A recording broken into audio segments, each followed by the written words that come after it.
Tahun 2023, tahun untuk bangkit, jadilah pemenang. The year to rise up, be victorious. Kalau kita melakukan pesan Tuhan ini, saya yakin kita akan berkata bahwa tahun 2023 akan lebih baik dibandingkan tahun 2022. Yang percaya katakan amin. Padahal banyak hamba-hamba Tuhan dan juga para ahli mendapatkan bahwa tahun 2023 adalah tahun yang berat. Pandemi belum selesai. Perang Rusia-Ukraina juga belum selesai. Yang mengakibatkan krisis ekonomi dan krisis energi. Sepertiga dari negara di dunia, yaitu sekitar 70 negara, diperkirakan mengalami resesi.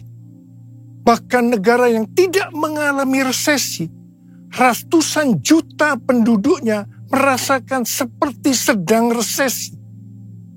Sekitar 47 negara sedang antri menjadi pasien IMF, International Monetary Fund.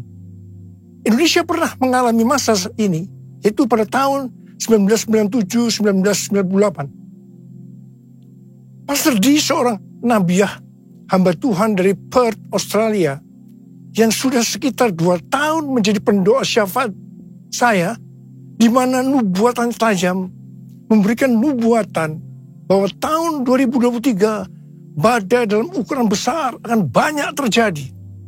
Gempa bumi di atas 5 skala Richter juga akan banyak terjadi. Kita diminta untuk menghardik lempengan-lempengan tektonik yang menyebabkan gempa bumi dengan berkata, dalam nama Yesus, diam, tenanglah. Dan Indonesia juga sedang memasuki tahun politik. Pada tanggal 14 Februari 2024 akan diadakan pemilihan presiden.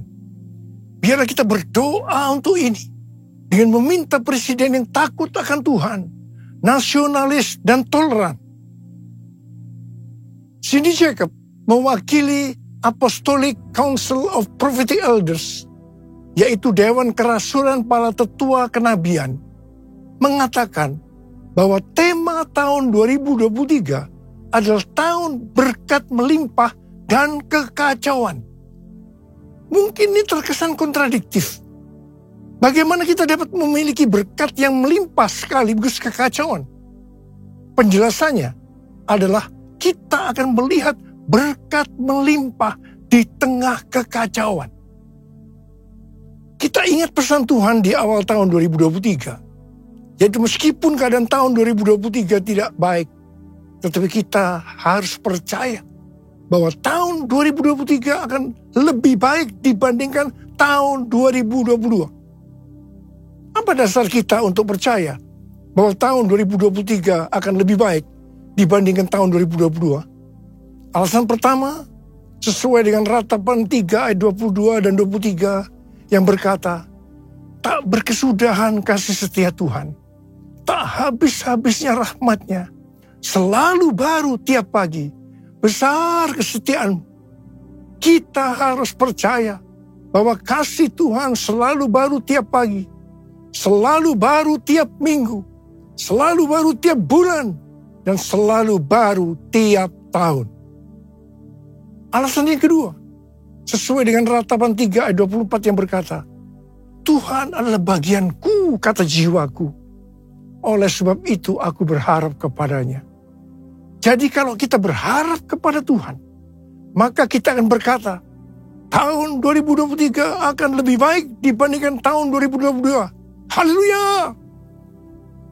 Alasan yang ketiga, kalau hati kita melekat kepada Tuhan, karena kita hidup intim dengan Tuhan, sesuai dengan Mazmur 91 ayat 14 sampai dengan 16, maka yang pertama, Tuhan akan meluputkan dan membentengi kita terhadap sakit penyakit, panah api dari si jahat, jerat penangkap burung, kedahsyatan malam atau terror of the night, yang berbicara tentang penculikan, perampokan, pemerkosaan, pembunuhan, terorisme, peperangan, dan lain-lain. Dan hal yang kedua, Tuhan akan menjawab ketika kita berseru pada masa kesesakan. Hal yang ketiga, akan memuliakan kita. Hal yang keempat, Tuhan akan memberikan panjang umur dengan berkat yang melimpah. Dan hal yang kelima, Tuhan akan memberikan keselamatan. Haleluya! Alasan yang keempat, kita percaya bahwa tahun 2023 akan lebih baik dibandingkan tahun 2022. Karena kita bangkit dan jadi pemenang. Tuhan melalui Cindy Jacob dan para nabi ini juga menunjukkan tentang Goshen. Goshen adalah tanah yang diberikan kepada anak-anak Israel ketika Yusuf menjadi Perdana Menteri di Mesir. Ini adalah tanah pilihan. Tanah ini menyediakan bagi mereka makan selama 7 tahun dalam masa kekeringan. Mulai tahun 2023 ini, kita akan mengalami tahun-tahun yang sulit. Tetapi Tuhan mengungkapkan kepada kita bagaimana membangun Goshen kita untuk tahun-tahun mendatang. Tuhan akan membukakan cara-cara yang harus kita lakukan. Dan Tuhan juga berbicara melalui Yesaya 60 ayat 6 yang berkata, sejumlah besar unta akan menutupi daerahmu. Unta-unta muda dari Midian dan Eva. Mereka semua akan datang dari Sheba, akan membawa emas dan kemenyan, serta memberitakan perbuatan masyhur Tuhan. Berkat datang untuk anak-anaknya yang sungguh-sungguh melekat kepada Tuhan. Unta-unta akan datang membawa berkat keuangan kepada kita. Tuhan mengingatkan bahwa berkat materi yang kita dapatkan bukan hanya untuk kita sendiri, tetapi untuk dibagikan kepada mereka yang nantinya berkekurangan dan butuh bantuan. Aku percaya berkat-Mu atasku melimpah, kebajikan, kemurahan selalu mengikutiku. Ku puji, ku sembah Kau Tuhan. Kebajikan, kemurahan selalu mengikutiku. Ku puji, ku sembah Kau Yesus. Tuhan berbicara kepada kita untuk bangkit dan jadi pemenang melalui kitab Hagai. Tuhan berbicara melalui Nabi Hagai kepada Zerubabel bin Shealtiel, Bupati Yehuda, dan Yosua bin Yosadak, Imam Besar, untuk mengajak bangsa Israel membangun bait suci. Tuhan menegur bangsa Israel, karena selama ini mereka hanya sibuk membangun rumahnya sendiri. Tetapi rumah Tuhan tidak dibangun dan tetap menjadi reruntuhan. Akibatnya, mereka menabur banyak, tetapi membawa pulang hasil sedikit. Mereka makan, tetapi tidak sampai kenyang. Mereka minum, tetapi tidak sampai puas. Mereka mendapat upah, tetapi tidak pernah cukup. Karena seperti ditaruh di dalam pundi-pundi yang berlubang. Banyak pengeluaran yang tidak terduga, seperti sakit penyakit, dicuri, ditipu, dirampok, dan lain-lain terjadi. Mari, kita sekarang introspeksi, melihat diri kita masing-masing. Apakah keadaan kita seperti keadaan orang Israel pada waktu itu? Karena itu, masuk tahun 2023, Tuhan berkata kepada kita, bahwa ini adalah tahun untuk bangkit, jadilah pemenang. Kita diminta untuk bangkit dan membangun manusia rohani kita. Kita mesti menjadi serupa dengan gambar Yesus. Kita harus menjadi murid Tuhan Yesus. Kita harus menjadi pemenang. Maka Tuhan akan mencurahkan berkat, baik secara jasmani maupun rohani. Sesuai dengan Roma 8 dan 29. Bahwa goal kita sebagai orang percaya adalah menjadi serupa dengan gambarnya. Artinya menjadi murid Tuhan Yesus. Supaya menjadi serupa dengan gambarnya, maka sesuai dengan 1 Yohanes 2 ayat 6, kita harus hidup sama seperti Kristus telah hidup. Kalau kita hidup sama seperti Kristus telah hidup, pasti kita akan menjadi serupa dengan gambarnya. Karena itu kita harus menjaga agar kita tetap memiliki kasih yang semula. Kalau kita membangun kerohanian kita untuk menjadi seperti Kristus, maka kita percaya berkat Tuhan, baik secara rohani maupun jasmani, akan kita alami meskipun di tengah kekacauan. Mari, dengan kuasa Pentakosta ketiga, kita selesaikan amanat agung. Dan setelah itu, Tuhan Yesus datang kembali. Haleluya! Tuhan pada waktu itu berkata kepada bangsa Israel, bahwa berkat Tuhan akan turun dengan cara Tuhan yang menggoncangkan langit dan bumi, laut dan darat. Tuhan akan menggoncangkan bangsa-bangsa, sehingga barang yang indah-indah di bangsa-bangsa akan datang mengalir, memberkati mereka. Tuhan berkata, kepunyaanku lah perak, kepunyaanku lah emas. Hal yang seperti ini yang akan terjadi pada tahun 2023. Seperti yang telah dinubuatkan oleh Cindy Jacobs, bahwa tahun 2023 adalah tahun berkat melimpah dan kekacauan. Di mana ini dapat diartikan bahwa kita akan melihat berkat yang melimpah di tengah kekacauan. Kerajaanmu datanglah, kehendakmu jadilah, di bumi seperti di surga. Kerajaanmu datanglah, kehendakmu jadilah, di bumi seperti di surga. Kerajaanmu datanglah, kehendakmu jadilah, di bumi seperti di surga. Di bumi seperti di surga. Tuhan juga berbicara agar kita bangkit dan menjadi pemenang dalam hal memberi dalam kemurahan hati. Dasar bahwa kita diminta untuk memberi dalam kemurahan hati adalah, yang pertama, karena Allah kita adalah Allah yang murah hati. Dan hal yang kedua, Tuhan Yesus memberikan teladan memberi dalam kemurahan hati. Apa yang Tuhan Yesus lakukan? Yang pertama, dia rela mati bagi kita karena mengasihi kita.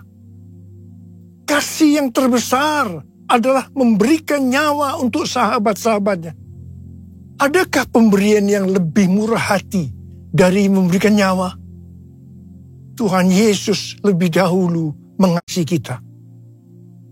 Contoh memberi dalam kemurahan hati, seperti terdapat dalam Roma 12 ayat 1 yang berkata, karena itu, saudara-saudara, demi kemurahan Allah, aku menasihatkan kamu, supaya kamu mempersembahkan tubuhmu sebagai persembahan yang hidup, yang kudus, dan yang berkenan kepada Allah. Itu adalah ibadahmu yang sejati. Tuhan menghendaki kita melakukan ini. Persembahan kepada Tuhan bisa berupa ucapan syukur dan penyembahan, taat kepada firman-Nya, melayani pekerjaan Tuhan, serta persembahan berupa materi, seperti persembahan khusus, persembahan persepuluhan, persembahan sulung, merupakan bukti ketaatan kita kepada firman Allah melalui gereja tempat kita tertanam. Ada 3 macam respon dari orang percaya dalam hal memberi, dalam kemurahan hati. Respon pertama, bagi yang memiliki hubungan yang intim dengan Tuhan, mereka akan memberi dengan standar tinggi, yaitu senantiasa berupaya memberikan yang terbaik untuk Tuhan. Sebagai contoh, Maria yang intim dengan Tuhan, mengurapi kaki Tuhan Yesus dengan rambutnya, dengan minyak narwastu yang mahal harganya, yaitu sekitar 300 dinar. Itu merupakan upah 1 tahun bagi seorang pekerja. Jadi sangat besar nilainya. Dan ini merupakan persembahan yang terbaik. Respon yang kedua, bagi mereka yang tidak intim dengan Tuhan, mereka hanya dapat memahami bahwa memberi persembahan secara materi itu hanya sebagai hukum yang tertulis. Ketika yang lain sudah dengan tekun memberi, dengan setia, persembahan persepuluhan, persembahan khusus, dan persembahan sulung, dia masih sibuk menggali apakah persembahan-persembahan itu alkitabiah atau tidak. Respon yang ketiga, bagi mereka yang cinta uang dan pencuri kas milik Tuhan seperti Yudas Iskariot, akan mengkritik orang seperti kepada Maria yang memberikan persembahan yang terbaik kepada Tuhan, yaitu minyak narwastu yang mahal harganya. Dengan dalih, mengapa tidak diberikan kepada orang miskin saja? Demikian juga mereka yang termasuk orang-orang yang seperti ini akan menyamaratakan semua pendeta yang mengajar tentang memberi persembahan uang sebagai golongan pendeta yang mencari keuntungan dari jemaat. Bukan rahasia lagi bahwa cukup banyak pendeta yang takut untuk memberikan pelajaran tentang kebenaran memberi persembahan uang dalam kemurahan hati. Apa akibatnya? Akibatnya, baik pendeta itu maupun jemaatnya gagal untuk menerima berkat yang terbaik dari Tuhan. Kesimpulannya, memberi persembahan materi dalam kemurahan hati hanya dilakukan oleh orang-orang yang hidupnya intim dengan Tuhan. Saya berdoa agar berkat yang terbaik dari Tuhan akan kita terima dalam tahun 2023 ini, karena kita intim dengan Tuhan. Ku sembah Kau Tuhan, ku mengangkat tanganku, selamanya Kau ajaib bagiku. Ku sembah Kau Tuhan, ku mengangkat wajahku, selamanya Kau hebat bagiku. Haleluya, haleluya, haleluya, haleluya, haleluya,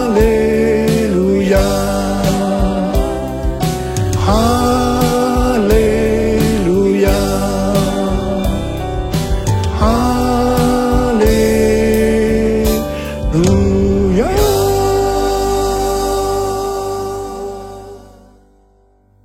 Sudah lebih dari 12 tahun Tuhan berbicara kepada kita tentang persembahan sulung dari Amsal 3 ayat 9 dan 10 yang berkata, muliakanlah Tuhan dengan hartamu dan dengan hasil pertama dari segala penghasilanmu, maka lumbung-lumbungmu akan diisi penuh sampai melimpah-limpah, dan bejana pemerahanmu akan meluap dengan air buah anggurnya.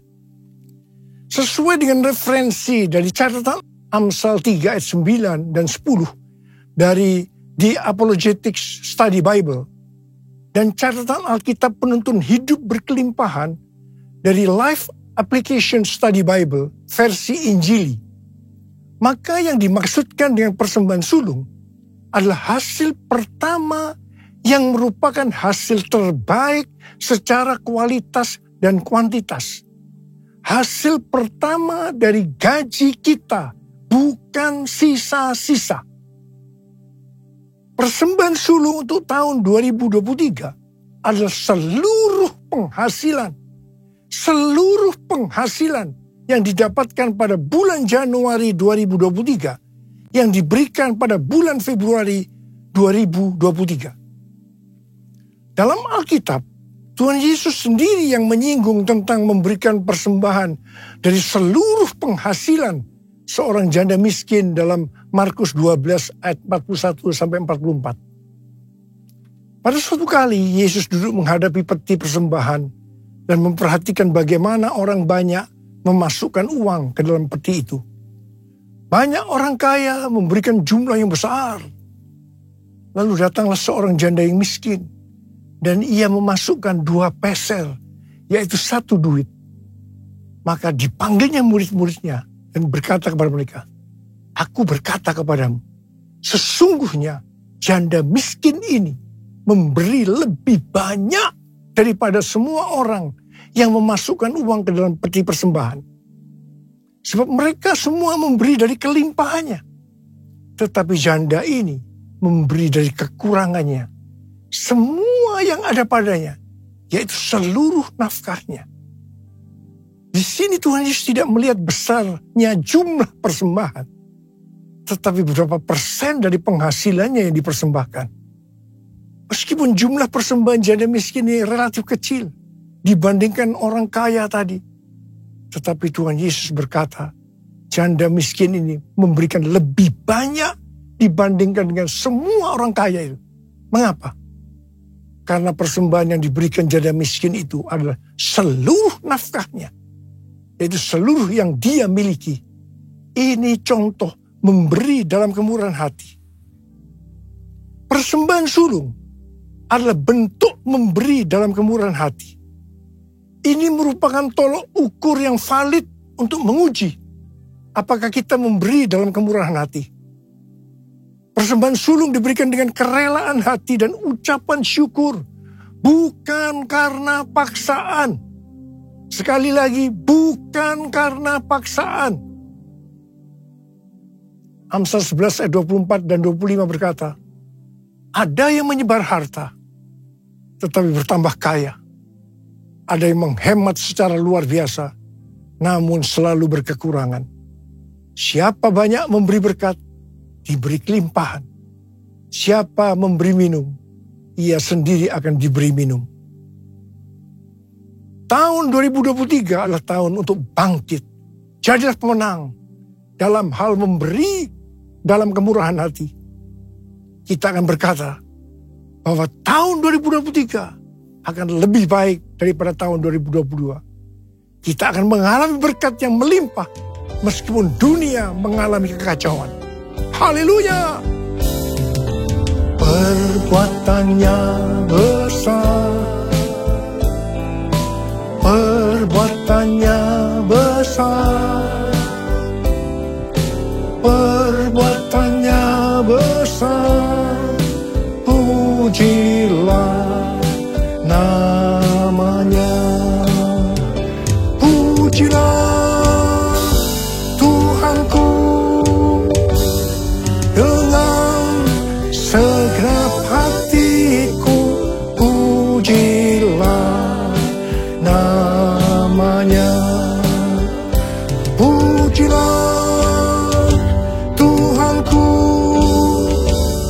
dengan segenap hatiku, pujilah namanya, pujilah namanya, pujilah namanya.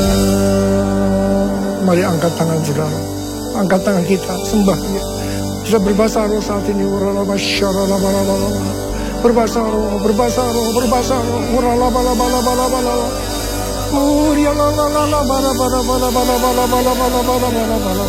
Berbahasa roh, berbahasa roh, berbahasa roh.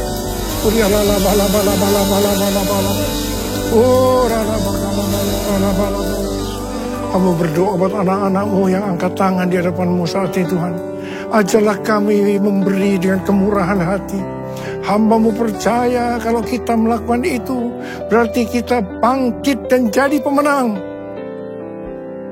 Dan hamba-Mu percaya di tengah kekacauan dunia, berkat yang melimpah akan kami terima. Oh ralabalaba, terima, terima, terima, terima, terima, terima, terima, terima, terima, terima. Oh rabasyikara labalaba. Ya Abah, ya Abah, terima kasih. Terima kasih Abah, terima kasih. Dalam nama Yesus, dalam nama Yesus, dalam nama Yesus. Amin. Mari saudara-saudara sekalian, kita akan masuk dalam perjamuan kudus. Kita akan mengingat ayat ini. Setiap kali kamu makan roti ini dan minum cawan ini, kamu memberitakan kematian Tuhan sampai Ia datang. Perjamuan kudus adalah perjamuan Tuhan Yesus sendiri. Setiap kali kita masuk dalam perjamuan kudus, ini pesan Tuhan buat kita semua. Biarlah ini menjadi peringatan akan daku. Peringatan akan daku. Karena itu mari, tundukkan kepala. Arahkan hati pikiran kita kepada kebaikan Tuhan. apa yang Dia telah berbuat dalam hidup ini. Siapakah kami ya Aba sebelum kami mengenal Engkau? Kami semua orang berdosa. Upah dosa adalah maut, mati. Tapi Engkau yang tidak berdosa telah dijadikan dosa oleh karena kami. Kau harus turun dari surga mulia, mati, ganti kami dengan penderitaan yang luar biasa. Sungguh kalau kami pikirkan Tuhan, kalau kami pikirkan betapa baiknya Engkau itu, betapa baiknya Engkau ya Aba. Kau jadikan kami sebagai anak-anak-Mu. Kau berkati, Kau tuntun, Kau bela, Kau ajar kami. Tuhan terima kasih. Terima kasih berkebaikan-Mu. Terima kasih Kau tegur juga kalau kami salah ya Aba. Itu Engkau ya Aba. Itu Engkau ya Aba. Tuhan akan memberkati kita melalui perjamuan kudus. Tapi Tuhan mau kita makan dan minum dengan cara yang benar. Karena itu masing-masing sekarang berdoa. Introspeksi, lihat keadaan diri masing-masing. Jangan menyimpan dosa. Kalau ada dosa yang Tuhan ingatkan, langsung akui di hadapan Tuhan. Akui di hadapan Tuhan. Ampuni kami. Ampuni. Ampuni kami. Ampuni kami. Ampuni kami. Ampuni kami Tuhan. Ampuni anak-anak-Mu. Bapa, layakkan kami masuk dalam perjamuan kudus. Terima kasih. Dalam nama Yesus kami berdoa. Amin. Sekarang, mari angkat roti di tangan kanan kita tinggi-tinggi. Sebab apa yang telah kuteruskan kepadamu telah aku terima dari Tuhan. Itu bahwa Tuhan Yesus pada malam waktu Ia diserahkan mengambil roti. Dan sesudah itu Ia mengucap syukur atasnya. Ia memecah-mecahkannya dan berkata, inilah tubuhku yang diserahkan bagi kamu. Perbuatlah ini menjadi peringatan akan aku. Sudah dikasih Tuhan. Bukankah roti yang kita pecah-pecahkan ini adalah persekutuan kita dengan tubuh Kristus? Mari kita makan dalam nama Yesus.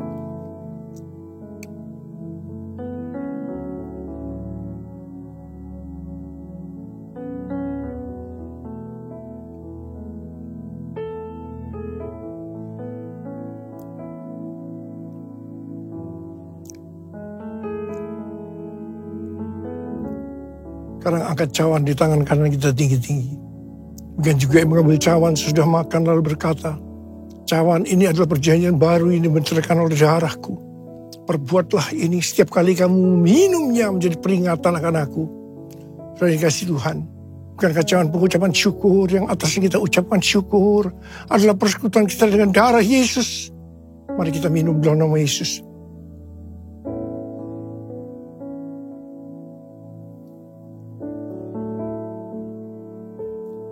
Mari angkat tangan kita. Ucapkan syukur dengan suara, jangan diam. Tuhan, terima kasih Tuhan. Terima kasih ya Tuhan. Terima kasih ya Tuhan. Terima kasih ya Tuhan. Ya Aba, ya Aba, ya Aba, ya Aba, terima kasih. Terima kasih ya Aba. Terima kasih ya Aba. Ora-laba-laba-laba-laba-laba. Hamba berdoa. Saya mau mendoakan bagi mereka yang sakit. Angkat tangan saudara.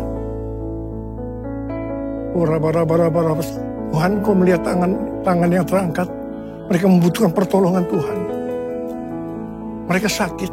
Mereka membutuhkan pertolongan Tuhan. Dalam nama Yesus, sembuh. Dalam nama Yesus, sembuh. Sembuh. Sembuh. Sembuh. Terima kesembuhan. Terima pemulihan. Terima. Apa?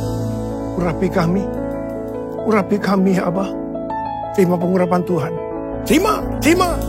Kami terima pengurapan-Mu Tuhan. Kami terima pengurapan-Mu. Kami terima. Terima kasih. Terima kasih Yesusku. Terima kasih Yesusku. Puji syukur hanya bagi Tuhanku.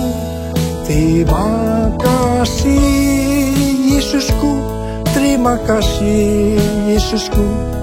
Puji syukur hanya bagi Tuhanku.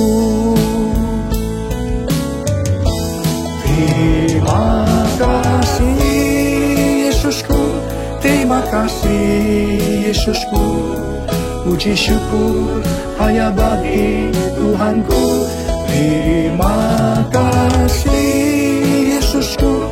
Terima kasih Yesusku. Puji syukur hanya bagi Tuhanku.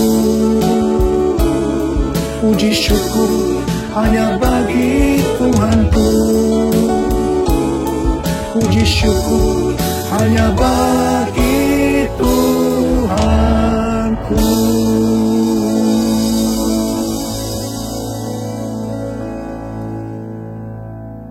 Mari angkat tangan saudara, terimalah berkat Tuhan.